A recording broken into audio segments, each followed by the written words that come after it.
Big vibes welcome to the world of franchise cricket. இன்றைக்கி அடுத்து பார்க்க போகிற டீம் சன்ரைசர்ஸ் ஹைதராபாத். அவங்களோட ப்ரீ ஆக்ஷன் 11, அதாவது ஆக்ஷன் போகிறதுக்கு முன்னாடி அவங்களோட பாசிபிள் 11 எப்படி இருக்குன்னு பார்ப்போம். ஃபஸ்ட்டு ஓப்பனிங் பண்ண போகிறது Abhishek Sharma with Travis head. ஒரு அன்பிலியபிள் லெஃப்ட் ஹேண்டிங் காம்போ, டிஸ்ட்ரக்டிவாக ஆடுறாங்க பவர் பிளேயில் ஒரு தனி ஸ்ட்ரைக்கர் மெயின்டைன் பண்ணுறாங்க.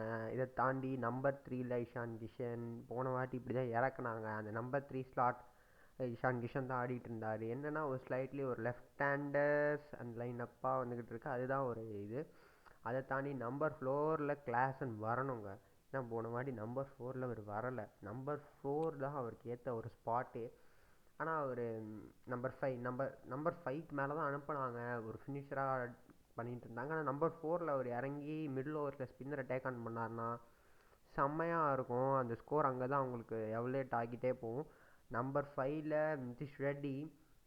நிதிஷ் ரெட்டியை பொறுத்தவரை ஒரு ஆன் அண்ட் ஆஃப் சீசனாக தான் போன சீசன் இருந்துச்சு. பெருசாக பர்ஃபார்மன்ஸ் வரலை. பட் இந்த சீசன் எய்டன் பண்ணியிருக்காங்க. எனக்கு தெரிஞ்சு இந்த வாட்டி ஒரு பியூர் ஆல்ரவுண்டராக ஆடுவார்னு நினைக்கிறேன். அதை தொடர்ந்து அனிகேத் வர்மா சூப்பராக ஆடிட்டுருக்காரு. 14 மேட்ச்சில் லிட்ரலி 20 6 கிட்ட அடிச்சிருக்காருங்க. அன்பிலீவபிள் ஸ்டாட்ஸ் வச்சுருக்காரு. ஒரு 170க்கு மேலே ஒரு ஸ்ட்ரைக் ரேட்டு. நம்பர் 6ல் வர ஒரு பிளேயர் 20 6 அடிச்சிருக்காருன்றப்போ போன வாட்டி ஆப்வியஸ்லி அவங்க டாப் ஆர்டர் கொஞ்சம் ஃபெயில் ஆச்சு. ஆனால் மிடில் ஆர்டராக அவங்க பிலீவ் பண்ணி உள்ளே டேக் ஆன் பண்ணார். அதை தொடர்ந்து ஹர்ஷ் தூபே மாதிரி ஒரு கேட்டகரி பிளேயரை எடுத்திருக்காங்க. எடுத்து நாங்கள் யூஸ் பண்ணுறோம் அப்படின்னு ஒரு நம்பிக்கை கொடுத்து யூஸ் பண்ணாங்க. ஒரு ஸ்பின்னராக, ஒரு ஆர்த்தடாக்ஸ் ஸ்பின்னராக யூஸ் பண்ணாங்க. ஆப்வியஸ்லி ஒரு நல்ல ஒரு பிளேயர் டு பிளே இந்த 11 தான். அதை தொடர்ந்து ஹர்ஷல் பட்டேலும் போன சீசன் பெருசாக பர்ஃபார்மன்ஸ் பண்ணலை, ரிட்டர்ன் பண்ணியிருக்காங்க. வேறு பவுலிங் ஆப்ஷன்ஸும் பெருசாக ஆப்ஷனில் இல்லைன்னு தெரிய தான் ரிட்டர்ன் பண்ணியிருப்பாங்கன்னு நினைக்கிறேன். அதுக்கப்புறம் பேட் கமின்ஸ் ஆப்வியஸ்லி அவங்களோட தேர்ட் ஃபாரினர், ஒரு கேப்டன்ஸி பண்ணுறாரு. இந்த வாட்டி ஆஷஸ்லேயும் நல்லா பர்ஃபார்ம் பண்ணிட்டு வராரு. இன்ஜுரி ஆகாமல் வந்தால் கண்டிப்பாக இந்த வாட்டி சன்ரைசர்ஸை 2024 கூப்பிட்டு போன மாதிரி இந்த வாட்டி கண்டிப்பாக பிளே ஆஃப் கூப்பிட்டு போவார். அதுக்கேற்ற மாதிரி ஒரு டீம் செட் ஆகிருக்கு. இதை தொடர்ந்து ஜீசன் அன்சாரியை வியூ பண்ணி ரீட்டைன் பண்ணியிருக்காங்க. 11ல் ஆட வச்சாங்க போன சீசன் ஃபுல்லாக. ராகுல் சார் மாதிரி ஒரு பிளேயரை அனுப்பிட்டாங்க. ஜாம்பாவையும் அனுப்பிட்டு ஜீசன் அன்சாரி மேலே ஒரு தனி ஒரு டிபெண்டன்சியாக இருக்கிறாங்கன்னு தோணுது. பட் ஒரு போன சீசனில் ஒரு அன்னோன் கம்யூனிட்டியாக இருந்தார். இந்த வாட்டி கண்டிப்பாக அவரை பிரேக் பண்ணியிருப்பாங்க. தெரியல, ஒரு அவுட் அண்ட் ஆஃப் சாய்ஸ் தான். அதை தொடர்ந்து ராகுல் சார் ரீட்டைன் பண்ணியிருக்கலாம், பட் விட்டுட்டாங்க.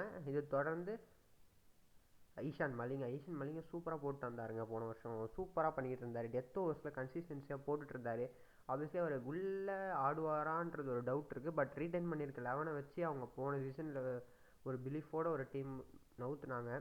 அந்த டீமோடு வந்தால் ஈஷான் மலிங்கா உள்ளே ஆட நிறைய வாய்ப்பு இருக்குது. பேக்கப்ஸாக முனாத் கட் இருக்கார், ஹர்ஷல் பட்டேலுக்கு. அது எல்லாமே பெரிய பிளேயர்ஸ்ன்னு நேம் சொல்கிற அளவுக்கு யாரும் கிடையாது.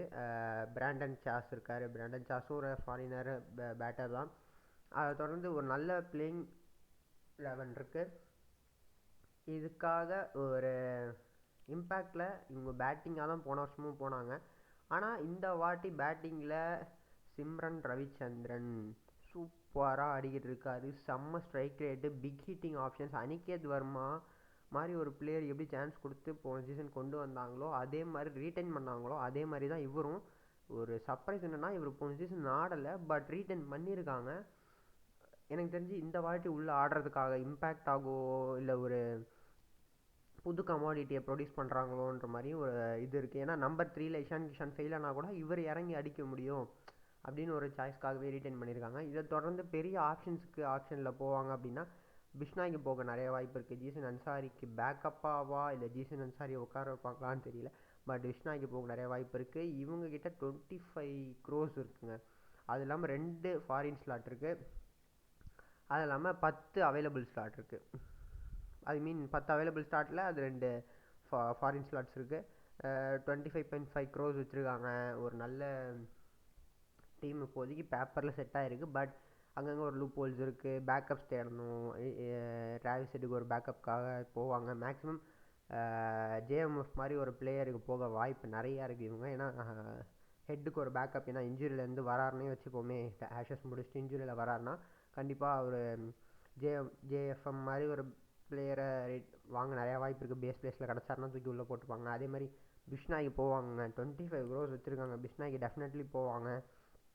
இதை தாண்டி அவங்களுக்கு ஃபோர் ஃபாரின் பிளேயர்ஸ் இல்லை 3 பேர் செட்டு. ஈஷன் மலிங்கம் மட்டும்தான் டவுட்டு. அதை தொடர்ந்து ஒரு ஜேக்கப் டஃபி மேலே நிறையா பேருக்கு கண் இருக்குது. அதே மாதிரி எஸ்ஆர்ஹெச்க்கும் ஒரு தாட் ப்ராசஸில் இருப்பார்.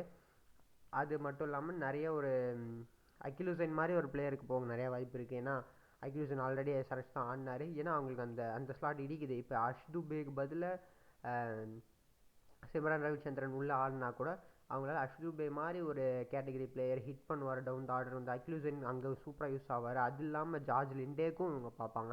ஏன்னா George Linde SA T20 Sunrisers ஃப்ரான்ச்சைஸிக்கு தான் ஆடிட்டு இருக்காரு.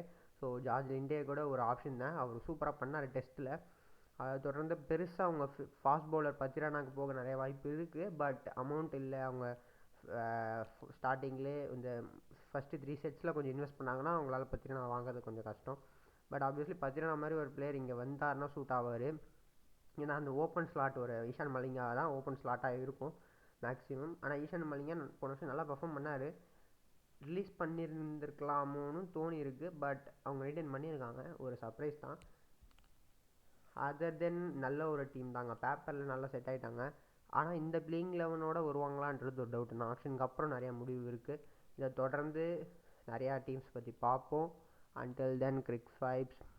By tata. சப்ஸ்கிரைப் பண்ணுங்கள் மறக்காமல்.